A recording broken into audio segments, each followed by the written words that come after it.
Hi hello welcome back to our channel. ఈరోజు నేను మడత కాజా ప్రిపేర్ చేసిన ముందుగా ఒక కప్పు గోధుమ పిండి తీసుకున్నానండి. తర్వాత యాలకుల పొడి, కొంచెం వంట సోడా, కొంచెం ఉప్పు వేసుకొని బాగా కలుపుకున్నాను. తర్వాత 3 టేబుల్ స్పూన్ నెయ్యి యాడ్ చేసుకొని చూసారు కదా ఇలా కలుపుకున్నానండి. కొంచెం గట్టిగా వచ్చేంత వరకు అంటే ముద్ద వచ్చేటట్టుగా కలుపుకోవాలండి నీట్గా.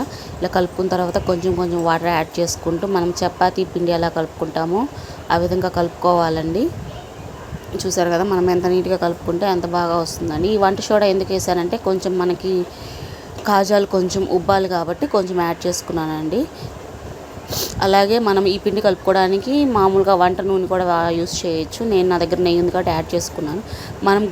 మనం మైదా పిండి ఎంత తీసుకుంటామో అంతే క్వాంటిటీలో చక్కెర తీసుకోవాలండి. నేను 1 కప్పు మైదా తీసుకున్నాను కాబట్టి 1 కప్పు చక్కెర యాడ్ చేసుకున్నాను.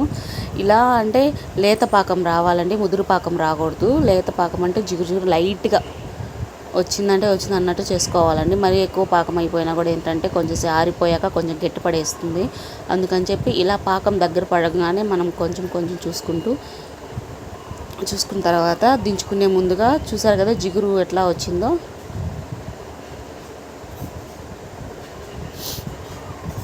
చూసారు కదా పాకం మనకు దగ్గర పడుతుంది అంటే మనం వేసిన వాటర్ అవన్నీ బాగా చిక్కబడేటట్టుగా చూసుకోవాలండి. చిక్కబడి దగ్గర పడుతూ ఉంటుంది, మనకే అర్థమైపోతుంది అది. అంటే మనం అక్కడి నుండి వెళ్ళకూడదు, అక్కడే ఉండాలి. చూసారు కదా ఫైనల్గా కొంచెం నిమ్మకాయ పిండుకున్నానంటే, నిమ్మకాయ ఎందుకు పిండుకున్నానంటే కొంచెం అంటే మనకి ఇప్పుడు పాకం వేసేసాక వైట్గా అలా చక్కెర పేరుకుంటుంది కదా, అలా రాకుండా ఉండాలని నిమ్మకాయ వేసుకున్నానండి. మీరు కూడా మర్చిపోకుండా నిమ్మకాయ కొంచెం పిండుకోండి, ఎక్కువ పిండుకుంటే పుల్లగా అయిపోతుంది. తర్వాత నేను ఒక పిండి కలిపి పెట్టుకొని ఒక 5 మినిట్స్ దానికి రెస్ట్ ఇచ్చాను కదా. తర్వాత ఆ పిండిని 2 బాల్స్ లాగా తీసుకొని ఇలా చపాతీ ఎలా చేసుకుంటామో ఆ విధంగా చేసుకొని మళ్ళీ పైన కొంచెం మైదా అప్లై చేసుకొని ఇలా రౌండ్ షేప్లో చూడండి ఇలా ముడతలు వేసుకుంటూ తీసుకొచ్చానండి కాజా షేప్ కోసం అని చెప్పి. ఇలా చేసుకొని లాస్ట్లో కొంచెం వాటర్ వేసి కొంచెం అంటించేసేయాలండి. కొంచెం వాటర్ వేస్తుంటే కొంచెం అతుక్కుంటుంది కదా చివర్లు ఊడిపోకుండా కాజా. అందుకని చెప్పి ఇలా కొంచెం చాకు కూడా మైదా అప్లై చేసుకొని కట్ చేసుకుంటే ఏమవుతుందంటే చాకుకు అతుక్కోకుండా వస్తుందండి. డెఫినెట్లీ ట్రై చేయండి, చాలా అంటే చాలా బాగా వచ్చింది. ఇలా చేశాక దాని మీద కొంచెం ఒకసారి ఇట్లా ప్రెస్ చేయాలండి. ఇది పూరి కర్రతోటి కొంచెం ఇలా ప్రెస్ చేయడం వల్ల ఏమవుతుందంటే ఫ్లవర్ షేప్ అనేది మనకు బాగా కనిపిస్తుంది. తర్వాత పొయ్యి మీద ఒక కడాయి పెట్టుకున్నానండి. కడాయి పెట్టుకొని కొంచెం ఆయిల్ వేసుకొని ఏంటంటే మనం ఈ పూరీలు అనేవి సిమ్లోనే మనము బాగా బ్రౌనిష్ వచ్చేంత వరకు వేగనిచ్చుకోవాలండి. హై ఫ్లేమ్లో పెడితే ఏమవుతుందంటే పైనంతా బ్రౌనీ అయిపోతుంది, లోపల మాత్రం పచ్చిగా ఉండిపోతుందండి పిండి.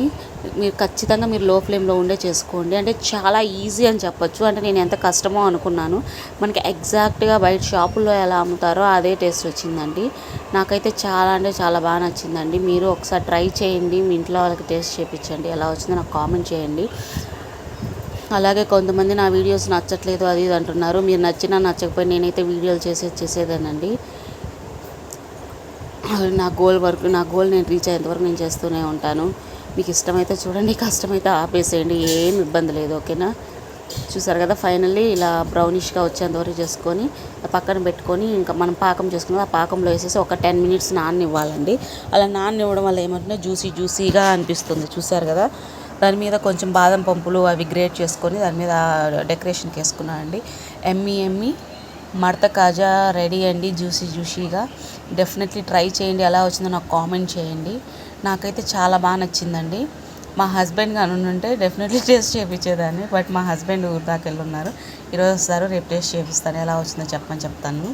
ఎలా వస్తుందో ఒకసారి మీకు కూడా నేను షేర్ చేసుకుంటాను ఇంకొక వీడియోలో. సూపర్ అండి. దానికంటే ముందుగా సబ్స్క్రైబ్ చేసుకోండి ఫ్రెండ్స్ మై ఛానల్ని.